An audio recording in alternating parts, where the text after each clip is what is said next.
tanah air, ku tidak kulupakan, kan terkenang selama hidupku. Tahun 2022, harapan bangkit kembali, melangkah menyambut asa yang sempat terhenti, memasuki babak baru dengan tantangan menanti. Perjuangan itu pasti. Pemirsa, korban tewas akibat serangan rudal Rusia di gedung Selain 40 orang tewas yang telah dievakuasi, 10 orang lainnya tersihat. Tahun 2022, ketidakpastian global dan pandemi COVID-19 masih membayangi. Di tengah tantangan yang masih berlanjut, Indonesia berhasil memimpin presidensi G20 selama tahun 2022 dan memastikan G20 bermanfaat bagi dunia. Merupakan suatu kehormatan bagi Indonesia untuk memimpin G20 selama 1 tahun terakhir ini. Presidensi kami dimulai dengan harapan untuk menyatukan niat bersama dalam mewujudkan pemulihan dunia yang inklusif dari pandemi. Memastikan G20 bermanfaat tidak saja untuk anggotanya, namun juga bagi dunia dan utamanya negara-negara berkembang. Let us recover together, recover stronger. Keberlangsungan G20 juga berkontribusi terhadap pertumbuhan ekonomi Indonesia. Hal ini tercermin dari perekonomian Indonesia masih bisa tumbuh mencapai 5,72% pada kuartal 3 2022. Stabilitas sektor jasa keuangan tetap terjaga. Aktivitas intermediasi lembaga jasa keuangan terus meningkat dan kinerja pasar keuangan mencatatkan rekor yang membanggakan.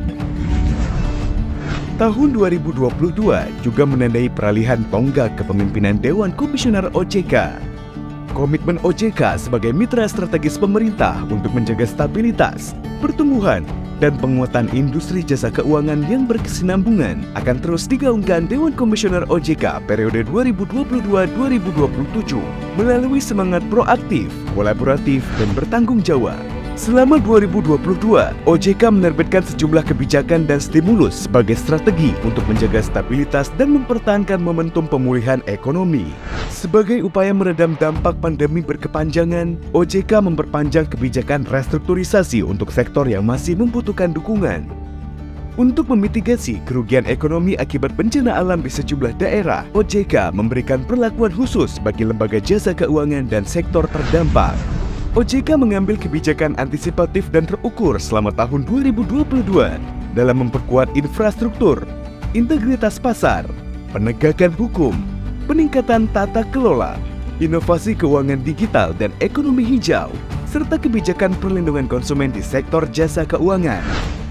OJK terus mendorong pengembangan UMKM melalui akses pembiayaan yang mudah dan terjangkau, seperti kredit pembiayaan melawan rentenir atau KPMR, serta mengoptimalkan tim percepatan akses keuangan daerah TPAKD. OJK juga terus bersinergi dengan seluruh pemangku kepentingan dalam memberikan akses pembiayaan, pelatihan, dan pendampingan bagi para pelaku UMKM melalui Gerakan Nasional Bangga Buatan Indonesia. Pada tahun 2022, hasil survei Nasional Literasi dan Inklusi Keuangan menunjukkan peningkatan.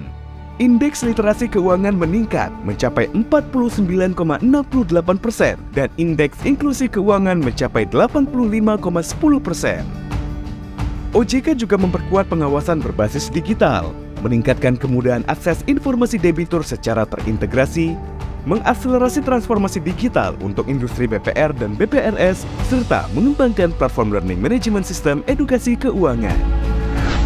Dalam menjalankan tugas pokok dan fungsinya, OJK senantiasa proaktif dan memperkuat kolaborasi dengan pemangku kepentingan.